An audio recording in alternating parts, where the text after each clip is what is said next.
Good afternoon. Thank you, everybody, for being here. This is an important day. As you know, TAG started 10 years ago with a mission to bring more resources in the transportation arena. And our focus has been that consistently over the last 10 years to do that. And we do it not because it's more business, because it is. We do it not because it is to make traffic less in this region, because it is. But we do it because it helps the quality of life of every single person, not just in Houston, but in the region. Transportation is the key to giving more time to people with their families. If you can get to work from point A to point B faster, that means you spend more time at home with your kids and your families. And that's what everybody in this room does every single day. So I want to thank each of you for what you do for transportation. I see Doug Begley there. I want to thank him for all the things he does for transportation. From the Chronicle, I know that somebody's here from the Landing. All of you have a role to play in this industry. And today, we're going to be looking at the two candidates that are running for mayor. Neither one of them is a stranger to us. We've known both of them for many, many years. They both have been outstanding public servants. As we look ahead in the future, the mayor of Houston has a unique role. If you look across the country, the mayor of Houston structurally has more authority, not just within the city of Houston boundaries, but as the energy capital of the world. The mayor of Houston really sets the tone for the region, importantly in the state and in the South and the country. This next leadership change, what you're likely to see in the next 8 years, that Houston will replace Chicago as the third largest city. Let me say that again. By 2032, Houston will replace Chicago as the third largest city in America. And today, the area outside of Houston, within Harris County, if we were to look at the size of it, it would be the fifth largest city. So this region, this county, the surrounding counties have an important role to play, not just in our state, not just in the South, but nationally. What we do matters, and what the Houston mayor says really sets the tone in many, many ways. So today, we're going to have the opportunity, after a long campaign with a number of people, now the top two candidates, will have an opportunity to speak with you. And we framed this as not a debate, but as a forum, so that you have the opportunity to really hear from them. So this is to have enough time in between these questions to be able to kind of connect with you, talk to you about the important issues, and we focus it just on transportation. So there's a lot of important issues, but if you look at polling, it always shows that transportation is in the top 3 issues. No matter what the time period for the last 40 years, transportation has showed up as a #1 issue, or a #2 issue, or a #3 issue in any mayoral campaign, especially here in Houston. So today, I don't have the opportunity to talk with both the mayors, although I was going to do it. My board said, no, you're going to get us in trouble.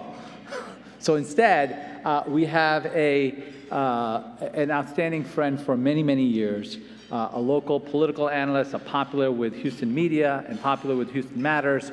She's a lecturer as a professor of political science at U of H, as well as the podcast defaultofdemocracy.com.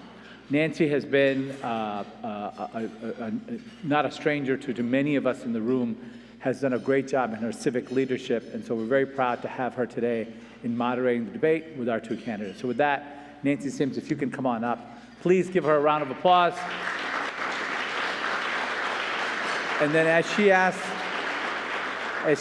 the candidates to come up, please give them a warm, strong welcome to TAG, because they have spent many, many months campaigning, and it's a difficult thing. They're doing this to serve all of us, to serve the city.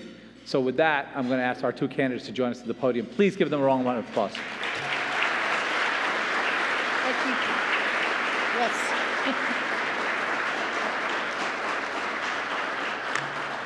Congresswoman, if you could come on up, please.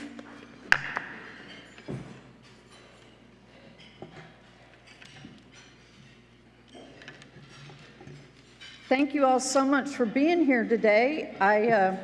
I said on the radio show this morning that I've come up with a new idea. I'm so aggravated about voter turnout.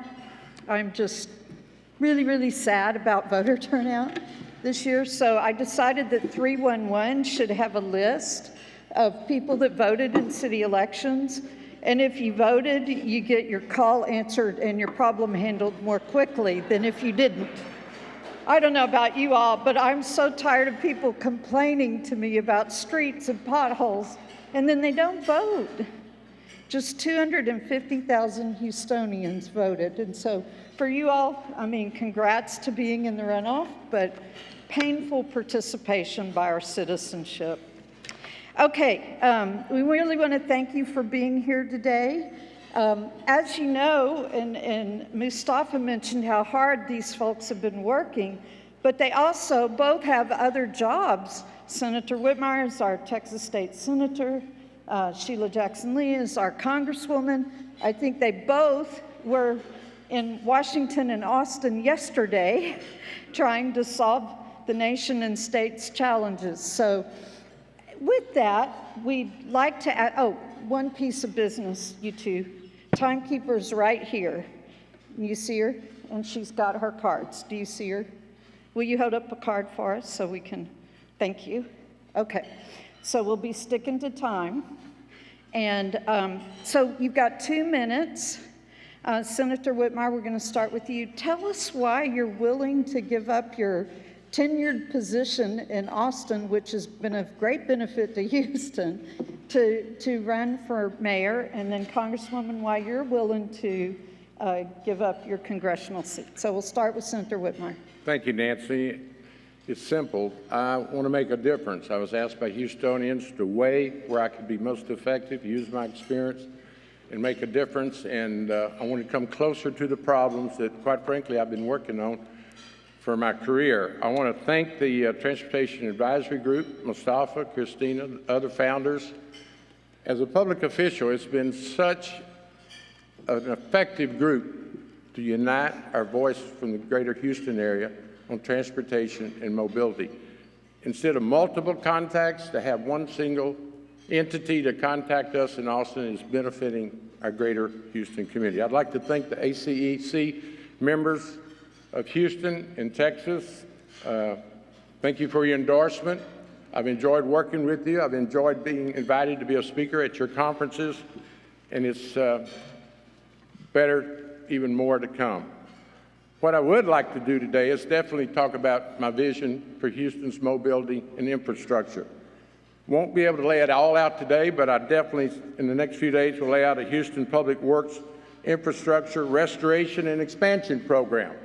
It'll start with a minimum of $5 billion bond issue to work on mass transit, permitting fast tracking, city streets to standards, city sidewalks to standards, city flooding, airport mobility, and expansion. It's an exciting time to be living in Houston. We have a great city, great people, but we do have expectations from City Hall that are not being met. Thank you for bringing us together. I'm excited to be here, and I look forward to our dialogue. Congresswoman. Thank you very much, and it's exciting to be able to see so many people from the region here in this room. I hope to be a regional mayor that looks to working and collaborating with my cities and counties surrounding Houston-Harris County. I'm excited to have such a great working relationship with, of course, Harris County and all the others, having generated a lot of federal funds that my cities and counties are utilizing. Just for correction, I've just landed. It wasn't yesterday. I just came here straight from the airport, and I do want to make a pronouncement is that the government will stay open, and we will continue to fund the federal government, and the infrastructure dollars will keep coming, and so should the inflation reduction. But it is important to have a mobility plan. And in my mobility plan, there will be a combination of utilizing the concept of lateral and vertical. And so lateral will be working, of course, with HCAC, but working directly with counties and emphasizing funding from bonds, federal dollars, state dollars. TxDOT gets a lot of dollars to the federal government. And if the question is why do I choose to offer myself as mayor, it is because I want to bring the multitude of information and decision-making ability and solution ability to the city to vastly bring in resources, not just from the surrounding area, but really across the nation. And we have not taken advantage of that. Houston's not received the monies that it should receive, even from the federal government. It has not received the monies from the state government. But if we work together in a regional plan, we can do that. We can deal with the issues of street repair. We can deal with issues of flood mitigation. We can deal with the issue of grades. We can deal with all of those issues to make this place a better place and a place where you can get from A to B on time. Thank you, Congresswoman. All right, we're actually going to go into our questions now. So I ask you to both listen, and then we're going to alternate who answers first. The next mayor will face many budget constraints, including the revenue cap, which I think most everyone here knows and understands. Yet, better roads are critical to our quality of life. Even though we have a dedicated drainage and street renewal fund, the city still hasn't spent more than half of what is needed. How can we improve our roadways, bikeways, and other transportation infrastructure to prevent the problem from worsening every year and just at least try to get on track with repairs? And Congresswoman will allow you to go first on this one. Well, there is clearly no give in what we need to do on the improving of our streets, our bikeways, our neighborhood streets.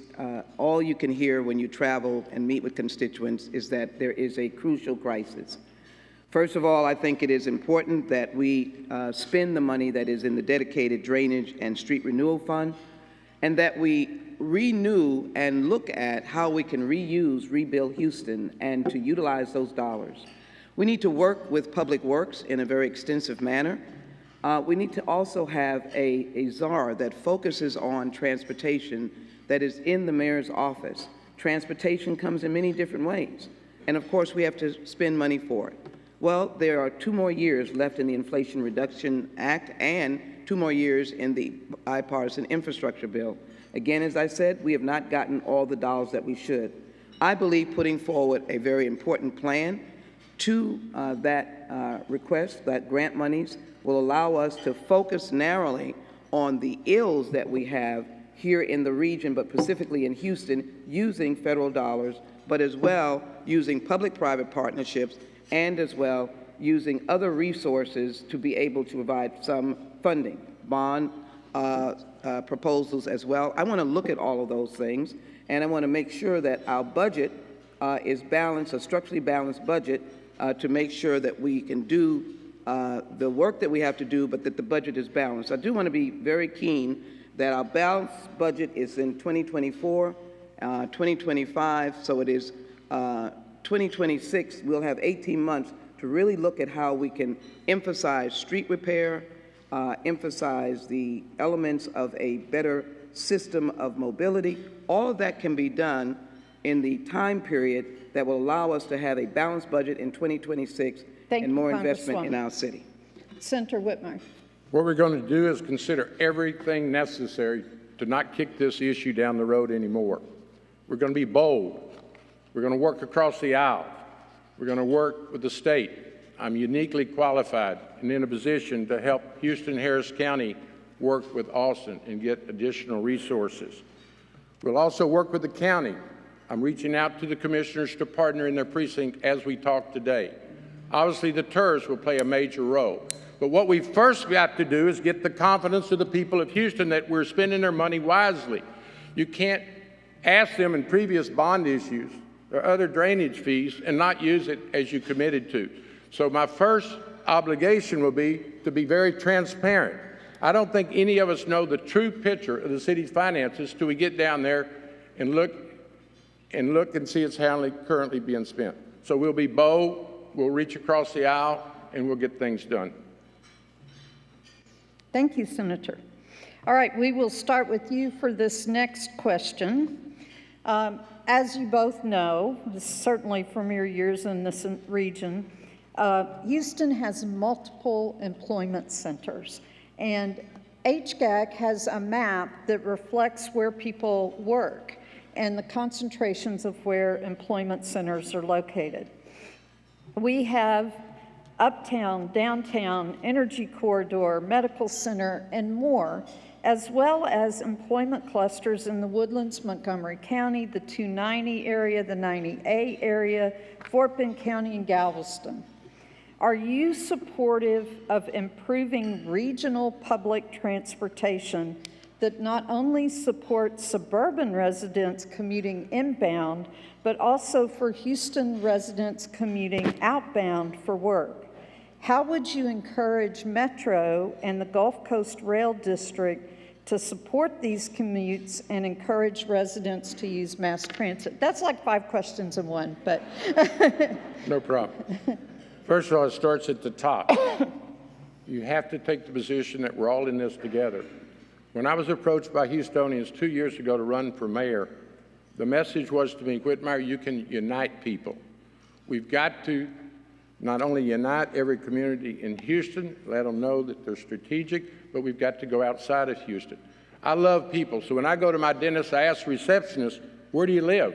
Cypress. You go back and talk to the technician, where do you live? Katy. And you start asking about it. They want to work in Houston and live in the suburbs. We've got to address their concerns, starting with public education. We've also got to deal with infrastructure. We've got to talk about quality of life issues.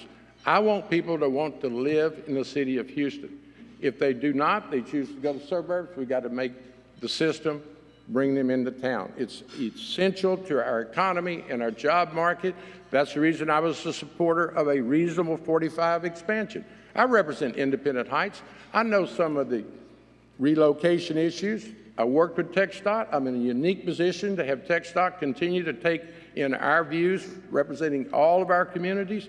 So it's just a matter of realizing we're all in this together. The problems don't stop at the city limits. I would suggest even a regional flood plan is a major strategic target. We've got to realize it doesn't stop at the city limits. And that's my, not only my plan, but that's my record of working across the aisle with surrounding communities. I'm uniquely positioned to bring this region together. And thank you, TAG, for your contributions. Congresswoman, let's hold our applause. Let's hold applause till the end, and we'll treat everybody equally. Well, let me use the terminology. I am even more uniquely qualified to be able to bring people together. And the reason is because the proof is in the pudding. I have brought in millions and millions of dollars for Metro, which is a regional entity that represents small cities and large cities. Its first kickstart was the $900 million that I generated for Metro under the President Obama and Secretary LaHood.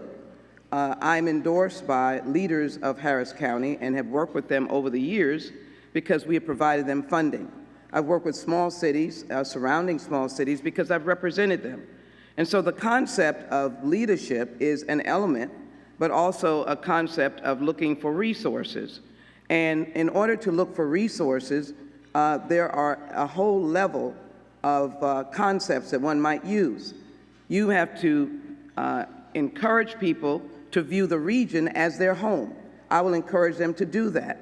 And they will use BRT, they'll use Metro, they'll use the counterflow, and we will find the resources, yes, working with the state to ensure that we have that. We must be integrated and not isolated. And if we're integrated and not isolated, one, there'll be more to build, there'll be more to grow, and more of the economic engine of this city will grow and grow and grow, and the region will benefit when we all can transport ourselves from one place to the next and do it in a way that makes us happy, does not have us stuck on various corridors from I-10 to 45. And let me just, I'll say this again, the 45 project that is moving, I'm very grateful to say is moving because as a congressperson, I brought in the federal government because you cannot ignore neighborhoods. And we work with the federal government that has now a good relationship with TxDOT. So I-45 is moving and neighborhoods feel that they have been heard in this process. We actually, guys, we have a question about I-45, so bear with me. Okay, Congresswoman, we're going to start with you on this one, but for both of you, as you know, Houston, we've referenced the HGAC, which I think most people in this room know is the Houston-Galveston Area Council or Regional Council of Governments. Houston voters just approved Proposition B, which compels HGAC to consider population in its voting structure, in a short way of trying to phrase it. How will you implement Prop B and guarantee better representation for the city and regional funding allocations? Congresswoman, we're starting with you on this one. Well, let me be very clear. The pathway forward is uncharted. We know that the governor will be intimately involved. We know there are a number of counties that are in the 13-county HGAC, and then there are 8 counties in the metropolitan planning entity. And so the way I would do it is that we're going to explore the best way that we can maintain the regional aspect of what helps us, and to be able to ensure that Houstonians feel that they have invested and they have gotten a return. As more money comes to Texas, and it will, because we are larger, we're the largest, one of the largest states, we need to find ways to work together. As it was presently constructed, it was not the best pathway forward, but I will not rush to judgment before I assess how we can come together and have those monies distributed really to ensure that we are unified as a region. We're not up against each other. We're working toward a better plan. The BRT going to Bush Intercontinental Airport is going to help the region. The BRT, or the route to Hobby, is going to help the region. We have to convince our friends in HGAC that what we do will help the region. So as we look at going forward, I will look to all of the parties. We'll meet with all of the parties, and we'll ensure that we have a system that works for everyone. And by the way, we'll make sure that our public works is geared toward making it work, that our permitting department is not holding up projects that need to be moved. We will just have a well-run, refined machine that will allow us to take advantage of the vote that the people gave us, but at the same time, not implode or step away from the value of working together. All right, Senator, your response to Prop B. Well, first of all, I think it's sad that it came to a referendum. If I'd have been mayor, we would not needed a referendum. You know, government is people business. It's relationships. So yes, they got petitions to be fair to Houston. Who in the heck wouldn't have signed that petition? We definitely want to be fair to Houston and the surrounding areas. I respect our city attorney and our mayor, who said you probably can't pull out of the council. Also, I think people have underestimated the involvement of the legislature. The legislature, through its statutes, could easily get involved in that struggle. I think we need to open the dialogue, recognize, as we mentioned a moment ago, we're all in this together. Of course, we've got to be fair to Houston, but we've got to be fair to the surrounding counties as well. With that attitude and that leadership and that experience and that working across the aisle, most of the suburban areas are controlled by the Republican Party.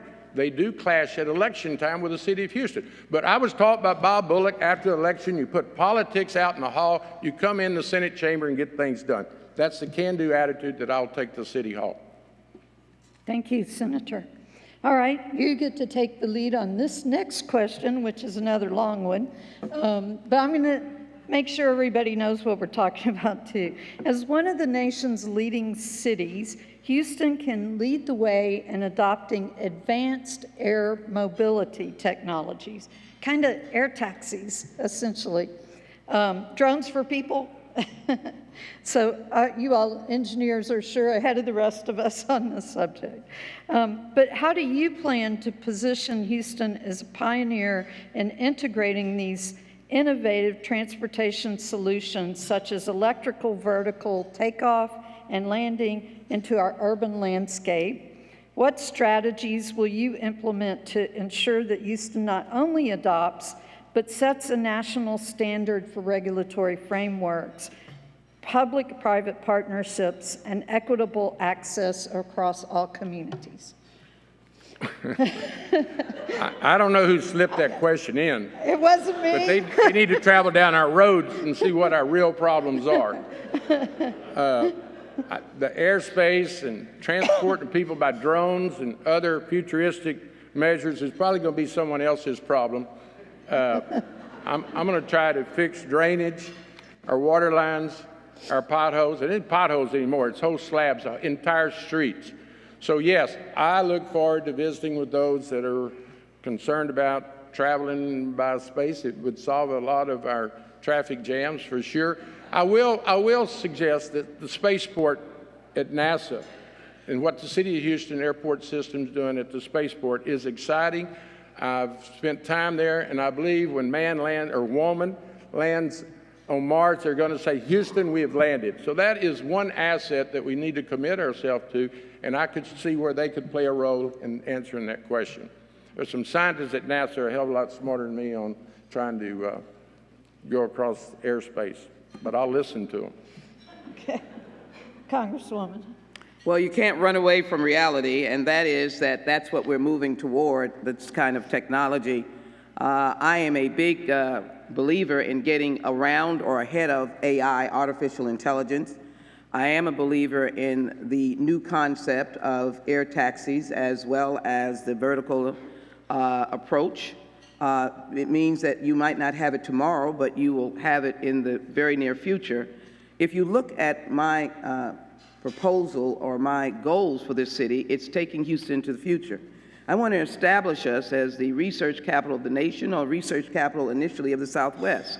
We have an amazing ability to be able to gather the geniuses of this city to deal with the issues of artificial intelligence and new mobility and transportation that's going to be innovative for the young people that are here studying at our various institutions, from Rice to the University of Houston to Texas Southern to St. Thomas to Houston Christian and all of our community colleges. I'm ready to tackle this and to have Houston, just as we were the space city of the nation, and now are beginning to emerge with Artemis 2 and Artemis 3. Don't put that aside. That is a whole new industry that I believe will catapult Houston into a whole new definition of who we are. I'm ready to tackle it.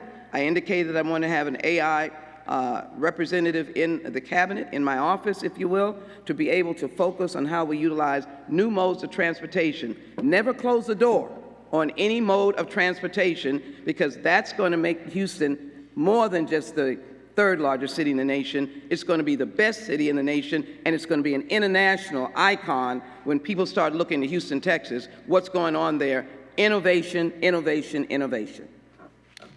Thank you. Okay, Congresswoman, both of you have already referenced this question, so now's your chance to take your time and talk to us about the project. As you know, changes to I-45 are rapidly forthcoming.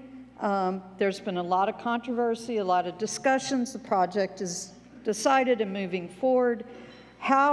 What is the aspect of this project that's most important to you, and how do you plan to manage it as mayor? Actively engaged with all of the moving parts, which would include the Texas Department of Transportation, all the counties that are within this region that are impacted. I frankly believe that the heads of the cities and counties of which I-45 will impact really should be in regional meetings. We should be assessing the impact going forward on our constituency.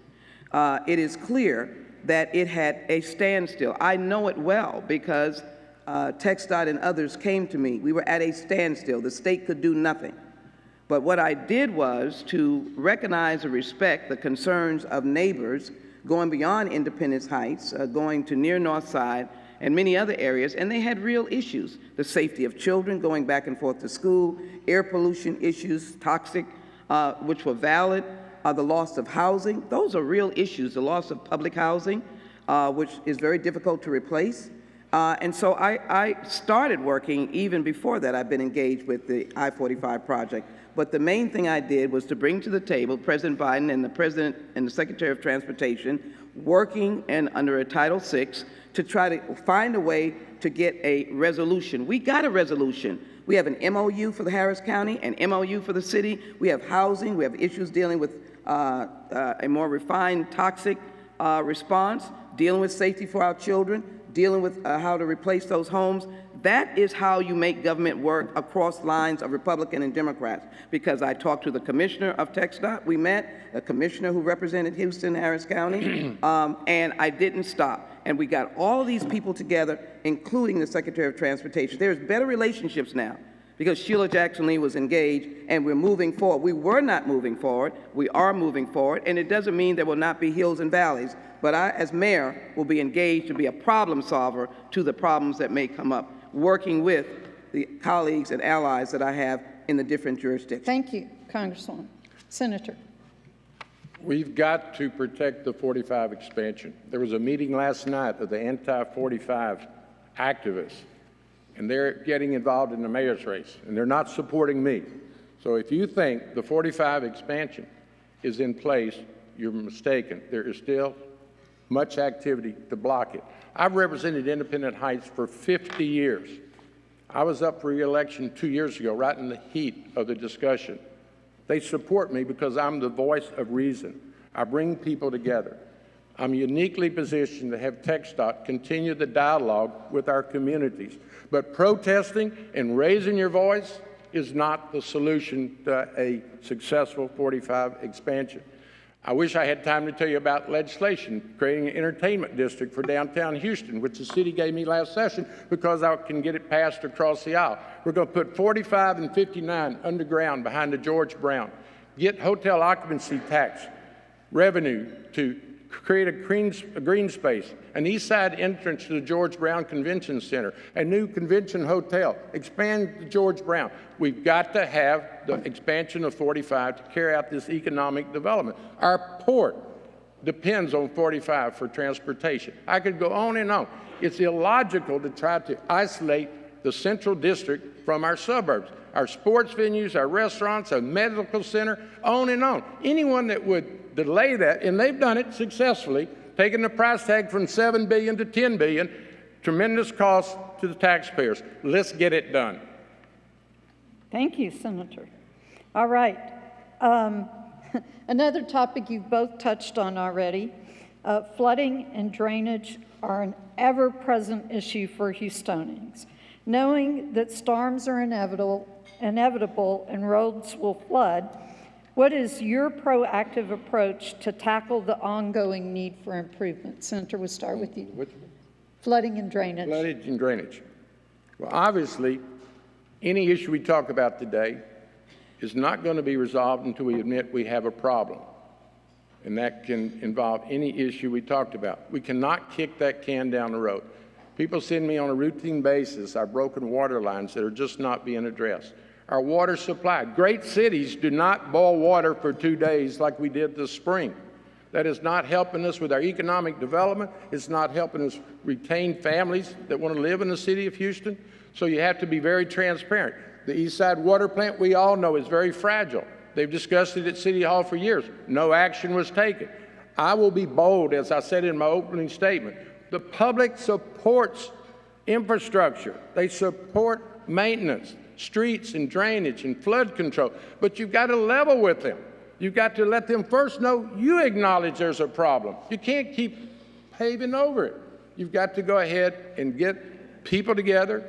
It can happen with proper leadership, someone that knows how to work across the aisle, bring people together, and be bold in the financing. We will do a minimum of $5 billion, and the more we're digging into it and working on it, that's not going to be enough. But first, we've got to clean up City Hall and be fiscally responsible to gain the confidence of the public that then they'll help us finance these infrastructure projects, water being one of our highest priorities. Thank you. Congresswoman? The real question here today, and as these few days will move toward early vote and the election day, is who is the innovative person that can see the world in a manner that does not throw darts about dividing the city. I served on the Houston City Council, and as a member of the United States Congress, I have worked with every mayor, and to be honest with you, I've seen no division. If you go to people as you are, and you offer to them who you are and how you can be helpful, that is how they will receive you. Pounding on mayors who've done their very best, in particular a mayor that's had 7 nationally declared disasters in his tenure, of which my opponent showed up at none of them, does not make sense. So to answer the question on flooding, one, as I said, there are 2 years more left on the infrastructure dollars, a regional plan. I put in a plan with the Army Corps of Engineers to study our bayous, to find out how we can make them more efficient in their flowing and how they are utilized from the west, from Clear Lake all the way around. Work with the Harris County Flood District. You focus on where the elements of flooding are and you work for mitigation. And you find ways of including a new body of dollars in the private equity community. The private equity community is willing to work on major projects dealing with water and wastewater. And the only one that can deal with the wastewater consent decree is someone who's been in the federal government, because it's a federal consent decree. So the question is, let's show that we are the same that we've been yesterday and yesterday and yesterday. We have worked together. Thank you, I have worked with Congresswoman. all of these mayors, and there is no divide unless you make there a division. Okay, our next question. One of the most important economic factors in Houston is our Port Houston, and the ability to move freight from here across the U.S. Yet, mobility for passenger vehicles is also critically important to residents. We're the people that drive on these roads every day. How do you balance the needs of both when the two often conflict? And you're welcome to also address trains in this issue. I know I saw some railroad representatives here, but this is a big topic in our city. So it's driving side by side with moving freight, and how can we make it better for Houston? Well, certainly freight and cargo are a very strategic and vital part of this economic engine I call Houston and Harris County and the Houston Port. Not to be redundant, but I have invested through federal dollars, working with our colleagues, a lot of money in the Houston Port, man-made port and dredging. You want it to be successful. I'm proud of the enormous records that the port has on tonnage. And so you've got to be able to work with, obviously, our railroads, our Union Pacific. You've got to be at grade. You've got to be able to grade separation in order to have them all work together. You can't have one without the other. You can't throw out the cargo and throw out the freight. They've got to find a common way to do it. But the main thing is, again, I happen to be a mayor going forward that'd be interested to make sure our neighborhoods are fully informed and recognize the economic benefit that this comes to them. So you work with the port, and you work with all the elements in place, and you find the transit plan that allows freight to go through. Freight goes in all neighborhoods by way of these trucks and rail. And so you find a way, and you use monies wherever you can find it to be able to make it a much more easy system. And again, this requires a regional plan. This is where I would work with our mayors and other counties, that we sit down and say, what is the best regional plan that helps us all make sure that we have an economic engine of freight and rail, and that the constituents that we represent are not overly negatively impacted. And yes, I guess that would mean working with Republicans, Democrats, Independents, the 2 senators in the United States Senate who have a great interest in this. I have done all of that, and that's what we'll do to be problem solvers. Thank you. Senator. First thing we need to do is keep politics out of the solutions. What we have to do is just get it done. I'm recognized in Austin as a get-it-done senator, a no-nonsense senator. I don't have time to waste. Today, I'm willing to give some of the best remaining years of my life to the city of Houston. Quite frankly, a heck of a commitment, but I'm willing to do it. So let's don't play games. First of all, let's don't be asking people in 5th Ward to relocate at the same time you're issuing building permits on the same block. You've got to have credibility when you're asking people to make sacrifices. I'm willing to be as transparent as the public expects.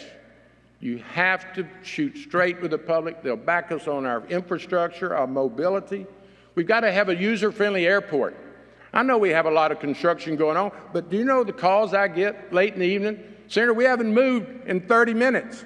We haven't moved in 45 minutes. I talked to City Hall, and they said, well, we know you have construction going on. Sorry you had a problem. I said, I didn't have a problem. I took a call. Every Houstonian that flew in there had a problem, and our guests had a problem. Folks, we live in the greatest city in the United States. If we take care of our maintenance, if we're responsive to the public, bring communities together, our port, Rick Campo's doing such an outstanding job of expanding the port. People want to be here, but we've got to be ready. We've got to be ready. We've got to come together. Protesting won't get the job done. You've got to be honest and transparent. Use your experience working with other people. And that's what I not only plan to do, will do. That's my DNA, because I've spent my entire adult life, since 22 years of age, in Austin, bringing people together. That's the reason I'm the only Democratic senator in a Republican-controlled body.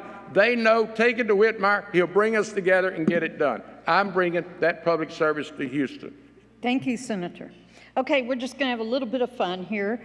Very quickly, I've got 3 short questions. 1 minute or less, preferably just yes or no would be welcome. Because Christina, as I see, is creeping up behind me here. So, should the city establish a separate Department of Transportation consolidating functions from various departments? Whitmire. There's so many qualifiers to that. I think you'd have to be open-minded, but getting back to my last comment, get it done. I don't think that's necessary if we have competent people in our department heads and people that want to get it done. So no, I'm not about establishing more bureaucracy just for the sake of getting things done. Congresswoman. I think it's important to have a focus of transportation in our offices, and I would have, as I said, a transportation czar, and I would not gut Metro, which has been suggested of my opponent's intent. Metro is a very vibrant and vital part of the transportation scheme, if you will, and so we need to make sure that all transportation hubs contribute to making this city a mobile city, and a transportation focus will be in my administration. Thank you. All right, Congresswoman, do you think, I think this question came up when you were on city council before and you were a state representative, Senator. Do you think large cities like ours should implement a program where day trippers will be charged a fee? What if the fee was dedicated to road infrastructure? Commuter fee. I want to be a friendly mayor. And so let me say to you, I will take that under advisement with the very able members of the City Council, Planning Department, Public Works, and others to determine what would be the best approach. I can see the glaring headlines in newspapers across America. Houston has a stop sign at its front door. If you don't live here, pay money to come in. I don't want to undermine all of the entertainment, all of the art, all of the restaurants. So I do think we have a challenge, and I'm up to the challenge, and we'll find a way to effectively do this without, if you will, undermining Houston's friendly attitude. Thank you. Senator. No, the legislature would never allow that, so we've got to find other approaches, but the people controlling Austin right now would be the ones paying that fee as they drive in from the suburbs, so I think that's a non-starter. Okay, and the last one, Senator, we'll start with you, and you were involved with this in Austin. So should the state have discontinued the automobile safety inspections? Depends on who you listen to. It's happened. It was really not accomplishing its stated purpose when we all started back. So, yes, I actually believe I voted for it, and it was to eliminate a bureaucracy that was really not establishing the safety factors that we always considered 100 years ago. Okay, Congresswoman. Inspections, car inspections. I'm used to safety inspections, and it may have already occurred, but I'm not inclined to have the state not do those inspections. Okay, now what we're going to do is we're going to allow you both 2 minutes to close and share any comments with this highly focused, as you could tell from the questions, transportation audience. So, Congresswoman, you will start with your closing statement, and you have 2 minutes. Well, first of all, let me thank TAG and thank all of you who took your time out to come today and to reinforce my commitment to this city and to the desire to move Houston into the future.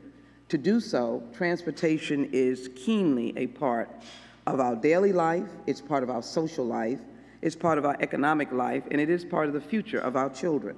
Whether or not their first ride is on a school bus, or they ultimately use a metro ride, or they're in now the Lyft or Uber or other modes, or they're driving themselves, or they're on one of our great, if you will, energy-efficient buses. Whatever way you are transporting, and of course your individual personal car, transportation is a key to your daily life. My proposal would be to make transportation a extremely major part of the fixture of government, of city government, in particular looking to the resources to have a transportation system that works not only for the city of Houston, but regionally. I continue to come back to the bipartisan infrastructure bill. We have not gotten all the monies we need, and so to deal with street repair, to make sure that the drainage funds are used to restore and rebuild Houston, I would look forward to ensuring that we had components for street repair, components for highways, components for transit, and of course everyone knows that we're destined for high-speed rail. As challenging as it has been, I've been supporting high-speed rail for a very long time. I believe that I can bring all the pieces together to put Houston at the top of everyone's agenda as a modern city, a city that has mobility, that's work. And what about bring back those programmed, synchronized lights, those traffic lights, and to fix that problem? Thank you, Congresswoman. I look forward to doing that. Thank you all for having us. Senator. Thank you, TAG, for bringing this together. It's been a very informative discussion. I wish time allowed me to go around the room and thank individuals that have played such a vital role in my career. You know who you are, and the good news is it has just begun. As you can tell, I'm fired up. I wish I could go to work in the morning. I want you to be a part of the team. If you want to commit to a program of restoration and expansion of our infrastructure system, I can get it done, but I'm going to need not only your assistance to win this election. There are people that like the status quo. They're trying to block me. But we win this election, I will be back before you to ask you to join me in expanding our infrastructure. We'll be bold, we'll be inclusive, we'll use collaboration to bring in the suburban areas. We'll work across the aisle, and people will be impressed from day one. And one last thing, if we do not make this city safe with public safety, probably nothing else we've talked about today matters. So many of the solutions are the issues that people, why don't they live in Houston? They're going to suburbs now because of schools, because they feel safer there. We've got to address public safety, and I'm for certain uniquely qualified to do that. From day one, you'll see our officers who have endorsed me, who want to work for us, help us establish a greater infrastructure program, because people are going to feel safe in the city of Houston, and we can go forward and continue to be the great city that you and I enjoy working and living in and actually love. It's been so good to me. Graduated from high school, community college, U of H, an outstanding public service career. I owe Houston everything, as I know so many of you in this room do. Let's leave here and go to work. I'm fired up. I need you to be fired up. Let's go to work. Thank you both so much.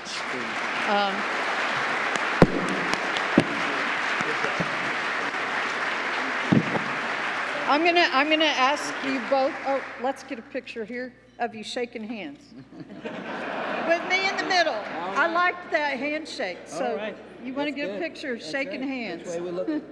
Which way we're looking? All the ways. Okay. You got to run for mayor. You're not the.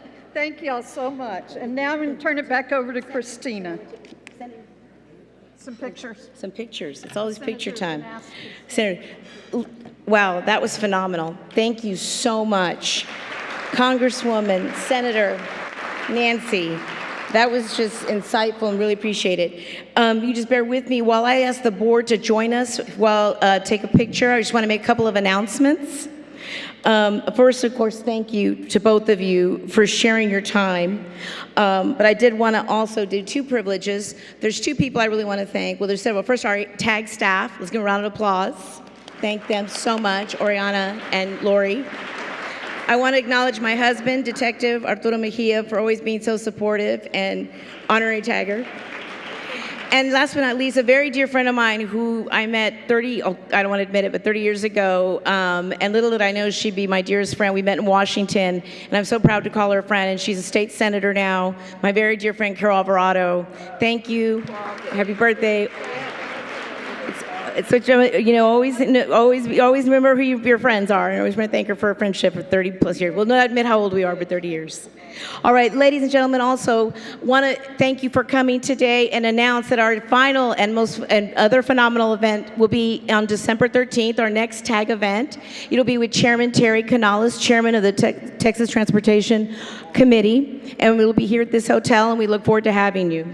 So without further ado, thank you so much, and we appreciate you.